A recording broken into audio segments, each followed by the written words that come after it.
அரபு நாடுகளை ஊடுருவ வாய்ப்பு இருக்குது அப்படின்னு தெரிவிக்கிறாங்க.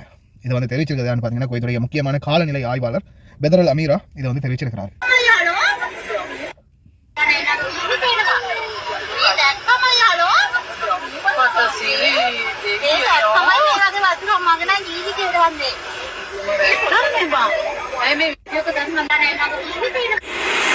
அஸ்ஸலாமு அலைக்கும் வரஹ்மத்துல்லாஹி வபரகாத்துஹு. அன்பார்ந்த அனைத்து உறவுகளுக்கும் இனிய இரவு வணக்கம். இதுவரைக்கும் 30 உயிர்கள் பலியாகி இருக்குது.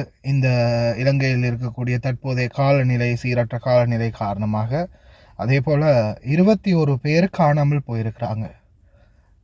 மண் சரிவில் அதே மாதிரி வெள்ளத்தில் அடிபட்டு போனவங்க 21 பேர் ஸ்டில் மிஸ்ஸிங்.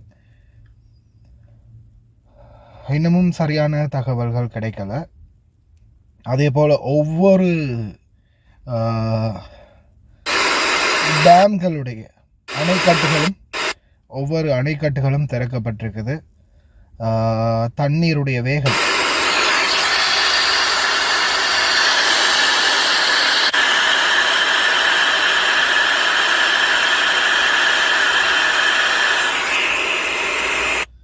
சீறி பாய்ந்த வண்ணம் தண்ணீருடைய வேகம் இருக்குது. முடிந்த வரைக்கும் பிரார்த்தனை பண்ணுவோம். இறைவன் தான் பாதுகாக்கணும் அனைவரையும். தற்போதைய காலநிலை இன்னும் ரொம்ப மோசமாகிட்டு இருக்குது. இலங்கையினுடைய நிலைமை மட்டும்தான் அப்படியான்னு பார்த்தீங்கன்னா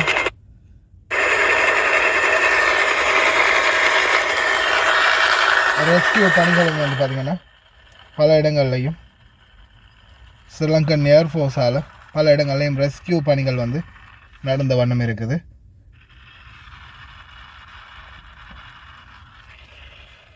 வீடியோஸ்கள் முடிஞ்சால் நான் அட்டாச் பண்ணுறேன் கடைசியில். அதே போல் அரபு நாடுகளுக்கு மிகப்பெரிய அச்சுறுத்தல். சுவாச காற்று விஷமாக மாறும் நிலைமை. சுவாசிக்கக்கூடிய காற்று, அந்த காற்றை நாம் சுவாசிக்கும் போது இரத்தம் உடம்புலேருந்து வெளியேறும். அந்த அளவுக்கு நச்சுத்தன்மை வாய்ந்ததாக இருக்கும் அப்படின்னு தெரிவிச்சிருக்காங்க. தற்போது எத்தியோப்பியாவில் 10,000 வருடத்துக்கு பிறகு வெடித்திருக்கக்கூடிய இந்த எரிமலை, இதனுடைய துகள்கள் வந்து தற்போதைக்கு காற்றில் கலக்குது. இப்போ ரீசெண்டாக விமான பயணங்களுக்கு மிகப்பெரிய பாதிப்பு ஏற்பட்டுச்சு. அதையும் தாண்டி ஒமான் நாட்டுக்கு இது வந்து காற்றில் பரவி இருந்துச்சு. சில காற்று அலைகளின் மாற்றம் காரணமாக கலைந்து வேறு பக்கங்கள் போயிருக்குன்னு சொல்கிறாங்க. ஆனால் மறுபடியும் காற்று மிடில் ஈஸ்ட்டை நோக்கி வரும்போது எத்தியோப்பியாவிலேருந்து வரக்கூடிய இந்த துகள் அரபு நாடுகளை ஊடுருவ வாய்ப்பு இருக்குது அப்படின்னு தெரிவிக்கிறாங்க.